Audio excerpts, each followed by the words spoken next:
Gang, I'm here now with Andy, and we are here in, quite frankly, what is called gaming heaven. We've never seen anything like it at all.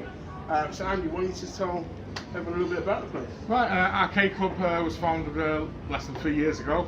We had a chain of computer shops and we decided to put 30 machines in there, 10 pinball, 20 arcade machines, and we charged £10 for 4 hours to everybody on a Saturday.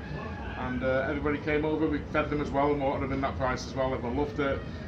So we thought, well, we had a warehouse full of machines and stuff, so we thought, we'll open a warehouse which was 100 machines, and that worked. The BBC got involved, and Alex and North West, which is like a regional news programme, got involved, and it just went ballistic. So then we had a major parking problem. We were very, very popular, especially amongst the 40-plus-year-olds who were trying to recapture their youth. And we decided to, sorry, let's find somewhere. Yeah, so we found this awesome mill in Bury, and we're now 15,000 square feet. 3 years later, we're the largest arcade in Europe, one of the largest in the world, and we're probably one of the most advanced arcades in the world. We have 14 VR setups from this coming week. Set up and 14, yeah. We have 2 Vive, we have about 6 Oculus, and we have 5 or 6 PlayStation. We're adding more and more this week, and everything runs off i7 1080 based PCs. It's the best of the best. Wow. So a lot of this is your own personal collection. It's all privately owned. Arcade Club is completely privately owned. There's no corporate influence whatsoever. There's not even any sponsorship. It's all done off our own back. Yeah. It's all 3 floors. All 3 floors, yeah. So what's your favourite console? What's your favourite machine? You got to pick one. Yeah, console-wise, we've got PC Engine. Right. Yeah. Okay. PC Engine. So for the PC guys. No, Sega Mega Drive. Oh no, sorry, Sega Mega Drive. That's no, but I had a Mega Drive. Yeah. Right, okay. I had a Mega Drive when they came in 17-bit software. It was an Amiga. Probably the main house of all things started bringing them in a year before they were released in Europe. Right. And they did that dodgy PAL conversion of a little Xbox that hung out the back. Yeah, yeah. So I played Guilds of Ghosts and Stride on the Mega Drive. And Stride was a particularly big card. I had the first 8 meg carts at the time. And they were very big conversions. You know, not quite arcade perfect, but the playability was absolutely fabulous. Okay. And of all these machines here, you've got to pick one? If I had to pick one, probably the moment, Ridge Racer. Post followed by R-Type and a couple of classic shooters I like. Ridge Racer because it was a card that cost about £20,000 when it was released in the 90s, and it was one of the first ones that was £1 a go. And I actually went with a girlfriend to Blackpool for the weekend, and about 4 or 5 days, and allocated £20 per day just for Ridge Racer because it was £20. Yeah, great a day. You know, 20 goes. That's all it was. Yeah, no, I get it. But it was such a pinnacle. It was absolutely wonderful. The 3D technology was awesome. It was leapfrog Sega. You know, I mean, it was absolutely stunning again. And we've actually got one now, and I can't believe we actually own that same piece of hardware. Yeah. You know, that I was playing all those years ago, and it's actually in arcade now, along with all the cameras. Amazing. So I mean, obviously we're in a room now surrounded by a lot of components. This is the workshop, yeah. Who does all the work? Who does all the work? Right, we do some ourselves, but we have 2 trained technicians that come in now. We have Julian, who's an absolutely brilliant CRT guy. Now, CRT, cathode ray tube, is the old-fashioned TVs that you probably remember from your youth. Now, it's very difficult finding people to repair that sort of technology. It's antiquated, it's old, but we keep everything original arcade club. Every single machine, has a proper CRT in it. It's meant to, it's original PCB. There's one here, I don't know if you see this particular one is Chase HQ. All that is just for one game.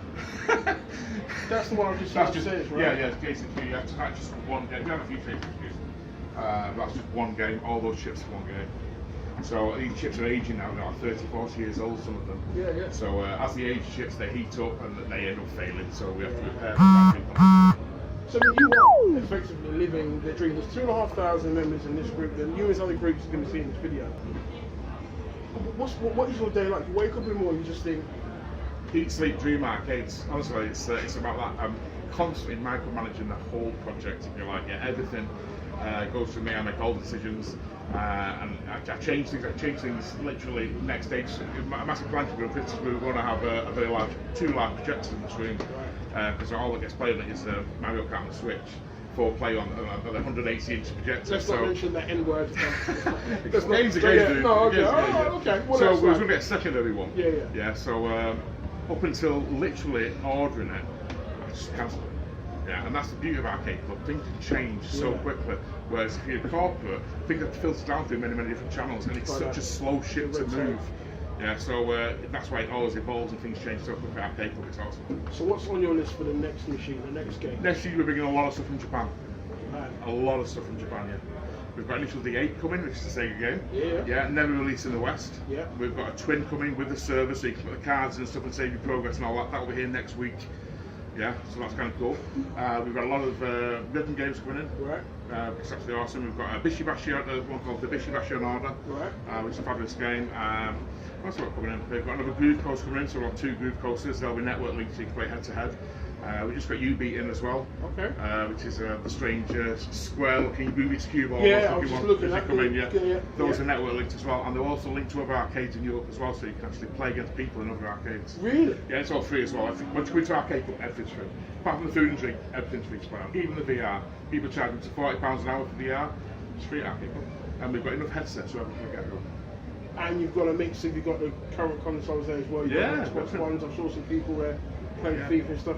I mean, this is, I suppose the only other question really at this point is, when am I moving in? How much do I need to pay you? And when am I moving in? I mean, there's nothing else like this in the country. No, it's pretty unique. There's nothing like this this is the biggest in Europe? Yeah, it's definitely the biggest in Europe. We had Friends of Hunger come over and actually count the cabs and verify that we are the biggest. From this October, we'll have 300 working machines in Arcade Club. That's not including PCs, that's just arcade machines and pinball. Just the arcade. And that will be the biggest video arcade certainly that's ever existed in Europe, even back in the day. Nowhere was as big as this, and we're running technology that's now 30 years old and we're still doing it. I mean, that's amazing. I mean, I don't know. I mean, that's. Like I said, and it's free to play. You turn off £50 on the door, depending if you want both floors or not. Yeah. You pay everything for free. And we've got multiples of the proper cabinets like Space Invaders, Pac-Man, stuff that the people may hog if you like. Yeah. Defenders, because some fantastic Defender players from back in the day that find us and they go, "Got Defender, yeah. Oh my God, I've played for 30 years and they've still got it, man. They've still got it. And to see a Defender player who can really play is stunning to watch. The place is incredible. I mean, I'm gonna go and have a look around and do some filming. Let the people know. Let me see what's in it. Yeah, thank you very much. I mean, I really want to appreciate the time. This place is awesome. We'll show you around in a minute. It's a big secret. Have you noticed there's no signage outside? There's no signage. This is what I'm saying. If you can find us, you're worthy, man. It's like a little. It's like a little abyss. Yeah. I don't know if you guys have seen Wonder Woman. Have you seen Wonder Woman? Yeah. You know, like they hide the island. That's what's going on here. It's like a little Wonder Woman island. Goes to the mill and you go like, really? Europe's biggest arcades in here? There's just no clue to what's inside. It's like there's nothing, and I absolutely love it. So we're gonna have a look around. Your mum's awesome. You're awesome. Everything is freaking awesome. So I'll leave you to it. Yeah, no problem at all, man. Thanks for taking the time out. Yeah, this is it. It's in Bury, like we said. £10 to get in for 1 floor, or 15 for 2 floors. There's over 300 cabs in here. PCs, and PCs as well. All 1080 i7s, only the best of the best. There's no compromise arcade club. Everything is the best of the best. Everything you want. want. Even the monitors, they're all like BenQs hours. Honestly, it's awesome. Guy knows his stuff. He's surrounded by it. He knows what he's talking about. You want to play arcade games without having a row with the missus because you can't get the arcades in your house. This is where you need to come. It's in Bury. I'll show you all about it. I'll send you some links afterwards. I hope you enjoy the next video coming up.